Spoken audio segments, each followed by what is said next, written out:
Hey everyone, and welcome to Carys Garage. On this episode, we're going to do Memory Lane, Episode 9.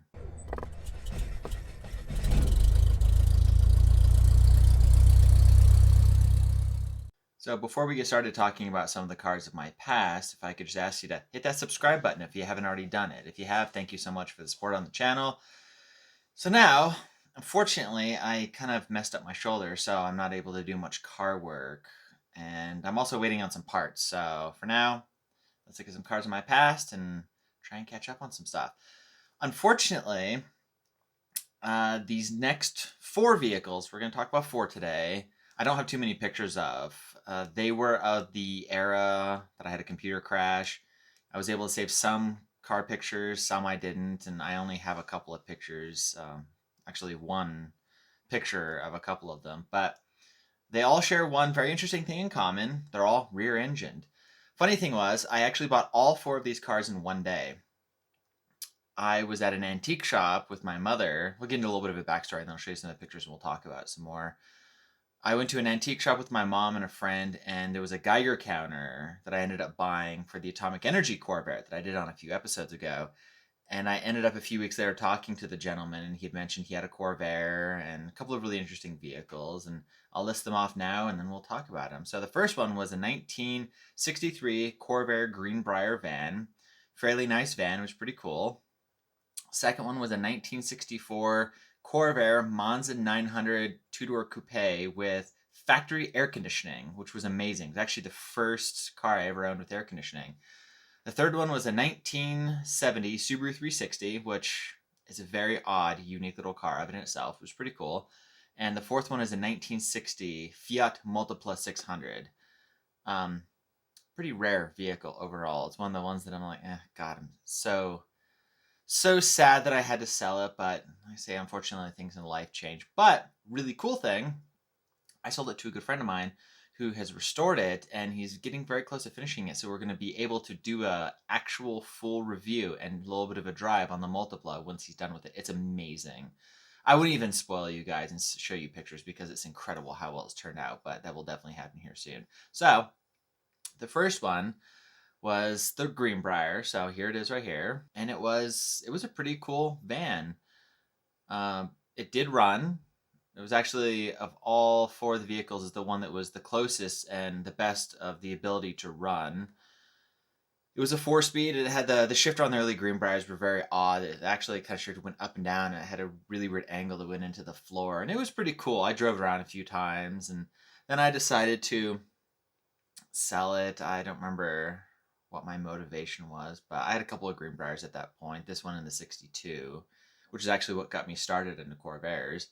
And then the second one was this one, the 64 Monza two-door factory air. It was a 110 horse with the power glide, so it had the little shifter on the dashboard with factory air conditioning. I'll just find a picture online of what the condenser looked like. It actually sat on top of the engine, so that's what this is right here. And it was unique. I did get the air conditioning working, and actually working quite well. It took 5 pounds of R12. I actually put R12 back in, and it got so cold. It was actually amazing. And if you look, we'll go back to the picture on the Corvair. The hood is not correct to the car. It's actually from a 60, and the hubcaps were off a 60 Monza. It was just, I had a bunch of stuff laying around. I thought it looked cool, and I ended up putting the original hood. The original hood had a little dent on the front. That's what it was. But this car I called Mod. And I drove her around. I actually daily drove this car for quite a while. I adored driving this car. It was amazing. And actually, this car, Mod, was the car that I replaced the blue 64 from a couple of episodes previous that I had bought with the Atomic Energy Corvair. This is the one that was just kind of in a better place, and I got her running, driving, and running all over the place. Now we'll get to the Subaru.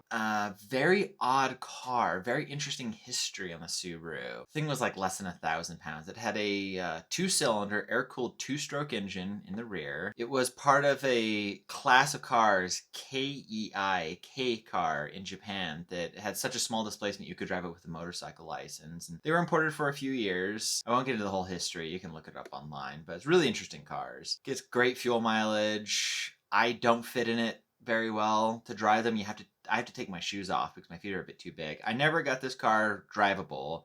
It had some issues and there was a couple of parts missing. Then I ended up years later selling it. And then the Multipla. This is what it looked like when not too long after I picked it up. I had it sitting next to my house. And actually, this picture is how I found the Multipla and the Subaru 360. They were just parked in the guy's yard right next to each other.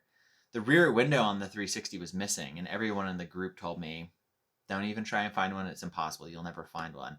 And then a couple of years later, a guy locally had one. I think it was a 69, 70. It was pretty much a shell, and it had a rear window. So I got the car just for the rear window, and then I just cut up the rest of the body. And so I had the original rear glass for it, which was pretty amazing. And the Multipla, it was pretty bad. Most of the floors were gone. The engine was locked up, but it was so cool. It was really neat.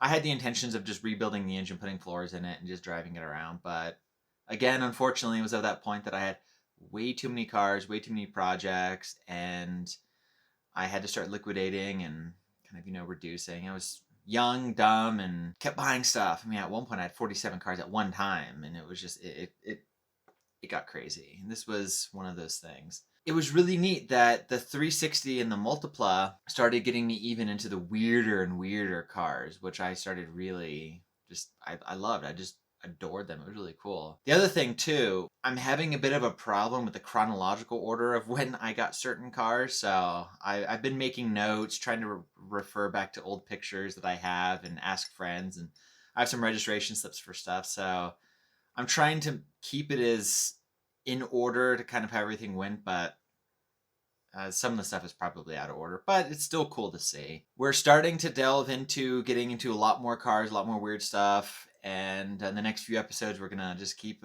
digging in and go year by year. I've had so many cars, and it's kind of cool to be able to look back and talk about them. Unfortunately, I don't have a huge amount of pictures to talk about with these, just more of the story, and thanks so much for watching. I really appreciate it, and catch you guys on the next episode. Oh, and hopefully we'll be able to start working on some cars again. I want to pull a couple more cars out of my own and do some reviews and talk about them. But here soon. Thanks so much.